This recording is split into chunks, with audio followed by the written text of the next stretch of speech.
Hey friends, I'm Eric the Wizard, and welcome to my channel, Modern Christian Occultist. I'm sure you've noticed I'm wearing a weird outfit today, and that's because I just graduated. I just got a Bachelor's of Arts in Religious Studies, Psychology, and Jewish Studies from the University of Kansas, which is why I have my little decals. Um, and I really loved it. I loved everything I learned. I loved everyone I met there. It was probably one of the best times of my life. Um, but what was really interesting is that when I went through graduation, I realized the whole thing was a ritual. And a lot of people on the internet, a lot of occultists on the internet will talk a lot about, like, oh, people assume all rituals are satanic and evil. But when you examine stuff they do, it's a ritual. Like, a really common example is people will say Catholic Mass is a ritual, which it is. Or they'll point out other rituals people do. I've never seen someone make the argument before that graduation is a ritual, which now that I've said this, people are probably going to find a million people making that argument, and I'm going to sound like the most unoriginal person in the world. Um, but I've never seen it. So when I was going through graduation, I was genuinely surprised by like how much of a ritual it was, because I've been disappointed many times looking for like spooky woo occult stuff on campus. Like very often I'd see like a sign that has a lot of occult symbols I'm familiar with, and I get interested and I go up and I read it, and then it's just some stupid like sorority fraternity stuff where when that sorority or fraternity started a long time ago, it was occult stuff. Where now it's a bunch of people who, do a big charity event once a month and spend every other night of the month drinking, partying, whatever. And the sign itself doesn't have anything occult. It's just that's like one of the logos or the symbols for that sorority or fraternity. And it's just, I don't know, it's always been disappointing. So I spent my entire time in college like looking for fun, spooky stuff and just getting disappointed again and again. If this clinking is annoying you, I'm so sorry. I have two different tassels and they both have a metal charm on them, and I think they're smacking each other. I might take off the hat if it gets really bad. Um, but yeah, I spent time and time again getting disappointed, and I've never actually done a graduation before. Like, I never went to my high school graduation due to mental and physical health difficulties. So I didn't know what to expect, and when I went through it, I was just like, "Oh my goodness! Like this literally is a ritual. This is insane." Um, so like obviously, I think the first thing that stands out to most people would probably be the robes. I was sitting next to this guy after we paraded down the hill, and we all sat down to hear the speech from the chancellor. I was sitting next to this guy who he and I both saw someone walking with a big mace, which he and I were referring to as a wizard staff because that's what it looked like. So he turned to me and in like the cutest southern accent ever said something along the lines of like, "Oh, this is the closest we're gonna get to Hogwarts, right? Like we're wearing wizard robes, and that person there has a wizard staff or whatever." Um, and yeah, the fact that it's this random person, which I talked to him more after, it turns out he just got a Bachelor of Science in chemistry. Um, he the stuff that stands out most to like non-woo, like non-magic people would probably be a lot of implements like the robes, the big, wizard staff, the mace, and the medallion, which the chancellor wears, which I actually couldn't see from where I was sitting, but I've read all about it. So the robes themselves, if anyone's wondering about the origin of these, it's kind of boring. Historically, they've just been worn by all scholars for practical reasons, whether someone's an academic scholar or a religious scholar. They keep you warm. They're easy to wear over any sort of clothes underneath. Um, just in general, like if you're someone who is staying in like an old, cold, dark building all day, poring over books, you're gonna want something kind of like a blanket over you. Um, Nowadays it's very symbolic. So like even though like priests and students and many groups used to wear this in their day-to-day life, nowadays you pretty much only see it at like graduation, and then depending on the church you go to, you might still see your priest wear it. Like I go to a mainline Protestant church, I'm a Presbyterian, and our pastor doesn't wear something that looks like graduation robes, but she does wear very similar robes. I was actually at a church in Boulder, Colorado 3 years ago, or 4 years ago, something, and the pastor there read the verse where Jesus is criticizing the Pharisees for like wearing clothes that make them stand out so that people can tell they're holy and pious and whatever, and the way they pray, all of that. And she was saying that as a pastor, that is a really uncomfortable thing for her to preach because she literally wears this robe that like sets her apart from the rest of us there in the congregation. And she was saying that when like mainline Protestant pastors actually started wearing robes, it was to not set them apart, where they were wearing the common clothing of the people they were preaching to. Like if you're the pastor at a church, like part of a university or near a university, all the students of the university, all the scholars in that area, professors, faculty, whatever, when they come to service, they're going to be wearing their like big black robes. So if the priest or the pastor, whatever, is also wearing a big black robe up at the front, they aren't standing out. They're wearing the clothes of the common people. They're showing they're just like you. And she also said people used to keep books in the sleeves, like they'd put books in, whatever. I could imagine that being true. I'm not seeing a lot of other people claiming that, but like I know that would be useful for both like students, pastors, whatever.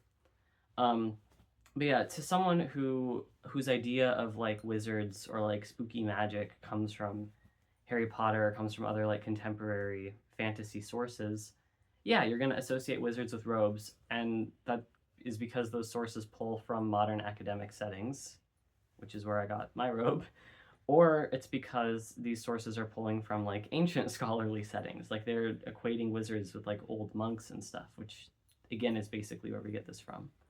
But then also, it is true that in different occult groups, secret societies, covens, whatever, like you are going to wear different clothing based on different ranks you reach, because that really is an outward way of displaying your knowledge, you know, what you've achieved, what level you've trained to, whatever. And that's also why we wear this now. I'm going to discuss that when I discuss like where the origin of degrees come from. But yeah, you definitely see that same thing today. Like some pagan group might say, oh yeah, the high priest or the high priestess is going to wear purple, and then like people of this rank are going to wear white, and people of this rank are going to wear gray, or whatever. Like you definitely see that. So I'm not at all surprised that this guy next to me is like, yeah, this is so wizardy. Oh, we got these robes. Oh, look at that magic implement over there. Like, yeah, it really is wizardy. It really is a cult. It really is magical, which is just shocking to me, because when I was planning graduation, when I bought these, when I tried these on, whatever, I never felt magical or spooky at all. And then the day of, I'm like, oh my goodness, like, this is an initiation. I'm being initiated. I'm in my little robe. Like, yay. But yeah, so the mace and the medallion are two things that I did not know about before graduation. I mean, obviously I knew about robes and stuff. I knew that we get a degree, whatever. But the mace and the medallion actually surprised me. I did not see the medallion from where I was sitting, but for the mace, I saw a marshal, a university marshal, so she was wearing the special robes and stuff. I'm going to throw up a picture of her. I'm going to censor her face because she consented to have her photo taken, not consented to end up in a YouTube video. But the marshal comes in carrying this big mace, which I did some research about, and I asked my dad about it because my dad works at university, and he told me that the mace represents the authority of the people. So the mace actually has to be present at a lot of different meetings because it's symbolically like the authority of like the people of our town or the people of our university who aren't at the meeting or don't have whatever rank. It's like they're still weighing in, or their approval is still needed for certain decisions, which is very interesting. And that's very similar to a lot of like magical tools now, where it's like this tool's presence and its use carries this unseen force. Like it carries the will and the authority of this group of people, whether or not they're actually present or even aware this meeting is taking place. Like their force is separated from them and is this thing that exists outside of them that's able to act without them through this tool, which is very interesting. The tool itself is also really cool. It was carved from like a stair rail from one of the older buildings on campus, and then it has rubies and sapphires set all around it, which right now there should be a picture of it up on screen, so you'll see what I'm talking about. It has rubies and sapphires set all around it, which is obviously my school colors, KU, you know, red and blue, crimson and blue if we're exact. But also it feels so magical. Like this is literally a magical staff set with gemstones carved from like an important site that conveys the authority of a certain group and brings that authority to rituals and stuff, which I think the average person who thinks about college graduation probably isn't imagining a magical implement like that being used. So that's just really freaky and really fun. Um, the medallion is also really freaky and fun, which that is during the ceremony, the chancellor is wearing the medallion, and the medallion has the school's symbol on it, the school's seal on it. So that kind of shows him representing the school as an individual, or like taking on the authority of the school as an individual, which if you're Christian like me, you're probably going to think about the, Israelite priest wearing the 12 stones or the 12 tribes on his chest and sort of representing the 12 tribes to God. So it's like it's in the same line as like I'm wearing this thing and this thing gives me the identity or the authority of this larger group of people. So now I'm ritually or ceremonially embodying like this other group than myself, and I'm acting as them. And also our school seal is just really cool. It's Moses kneeling in front of the burning bush, which our former religious studies hall, which I used to hang out in, Smith Hall, has this beautiful stained glass window of the burning bush, which I'll put up a photo, and has a statue of Moses kneeling in front of it. And that was so cool. That's our school seal. It's awesome. And then they gutted that building, and then I haven't been in it in 2 years. They moved religious studies stuff to another hall, so that's a bummer. Boo. This medallion also is encircled by gemstones to make it extra magical, whatever. But you see this a lot in Magic, like in Golden Dawn stuff. You'll often see different officers taking on the power and the authority of different like Egyptian gods. So the idea that this marshal, by holding the staff, takes on and represents the authority of the people, and the chancellor, by wearing this medallion, takes on and represents the authority of the university as an institution, it's not too far removed from someone saying, no, I'm wearing this layman, so right now I'm acting as, Osiris or whatever. So I just thought that was really cool. I had no idea that was going to happen. I've never seen those two before. My dad told me they're kept in a building on campus. Anyone can go see them at any time. I never knew that. So it's really fascinating. I promised I'd get to this earlier, but I started to think about where the term degree comes from during the ceremony, because like as all this sort of like initiation stuff is happening, I was like, wait a second. You achieve different degrees in a lot of secret societies, right? Like if you're immature like me, you probably make a lot of jokes about the 9th degree of the OTO, for example. But you also earn a college degree. Like I just earned 3 bachelor's degrees. So I was like, that has to come from the same place, which it does, actually. Degree means step, rank, or grade. So for me here, this degree was I reached a step or a rank in my education journey. Like I just got my bachelor's degree in religious studies, and now I'm going to go off to grad school and I'll get my master's in religious studies, and then maybe after that I'll get a PhD in religious studies. It depends on how my master's goes. But that's the same in a lot of occult orders, where it's like once you reach a certain level of training, once you reach a certain level of knowledge, whatever, you reach that step or that rank, you reach that degree, and then you progress up through the hierarchy of the secret society, reaching different degrees. The same way in a university, you progress up the hierarchy and you get different degrees. Like if I become a professor one day, that's very similar to ascending through an occult order.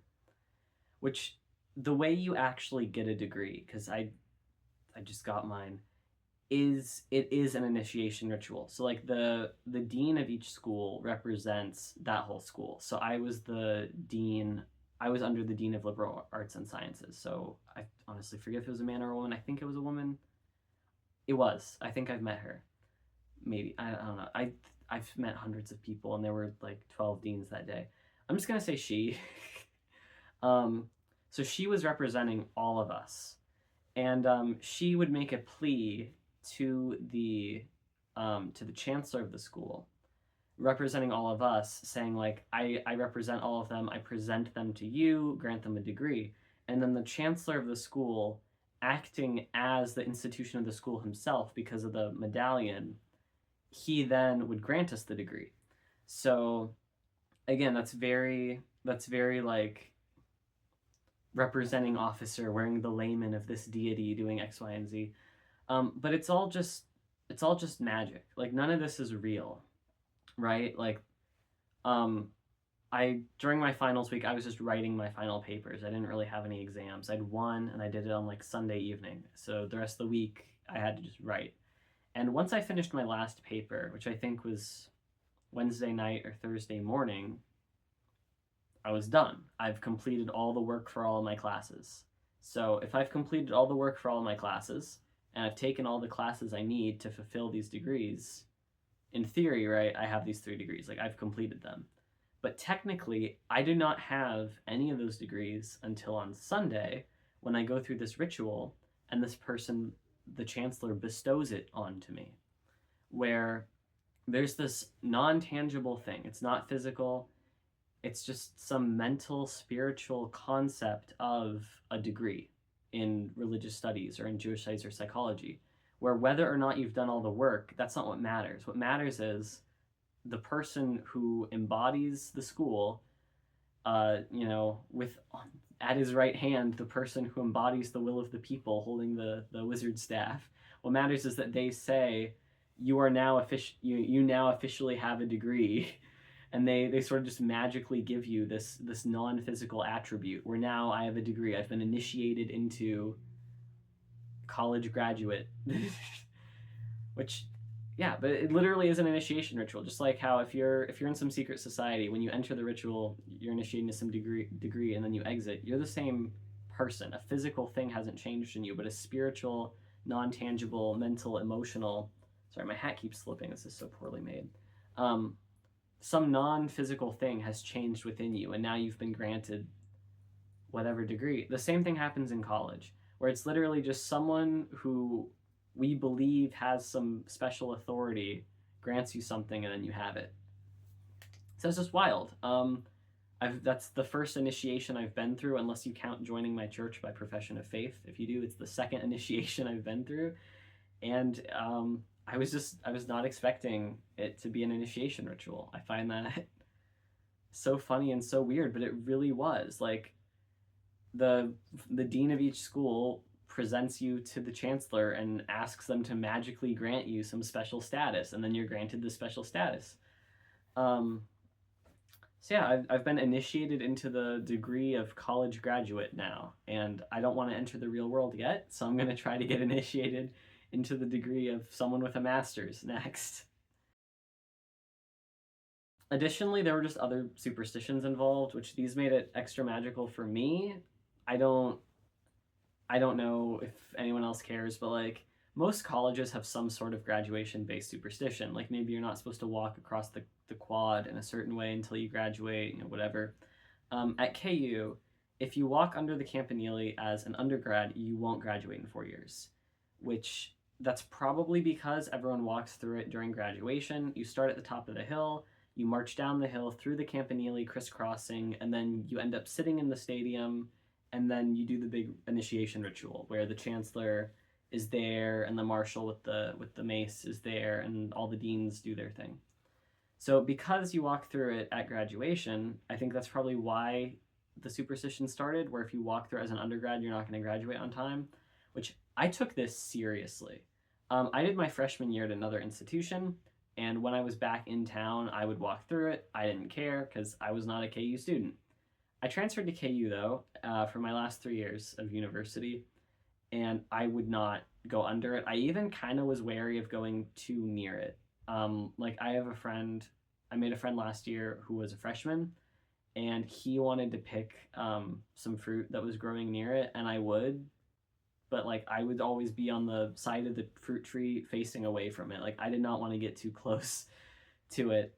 And I think treating it seriously made it much more magical for me to graduate, because I was kind of stressed out during graduation. I'm in this big crowd of people. Everyone around me is like screaming, drinking from hidden flasks in their clothing. Just, I don't know. I'm sensitive to noise and light, and I have a lot of mental problems. So like, I was kind of not doing that great. But when I walked through the campanile, I just looked up and I looked at the ceiling, and just seeing the ceiling, which I hadn't seen in 3 years, was just magical to me. And looking around at the walls, it's like, I'm in this structure now, and it was magical, and I felt like time was freezing, and it just felt so cool. And then I exit, and I got to high five Big J, which was awesome. But that just made it so cool. I took a photo of it, not while I was going through because I didn't have my phone at graduation, but I took a photo of it a few days ago and I posted it on Instagram because it was literally that meaningful for me to see the inside of the structure again. Because for me, I had built it up to be this big magical thing, as do many other students who follow the superstition.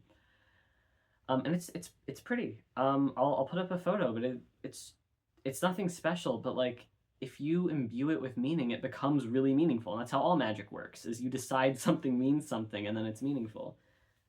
You know, other schools have their own superstition. I'm sure when I go get my master's, I'll be told, "Oh, you can't do X, Y, and Z. You know that'll put a curse on you."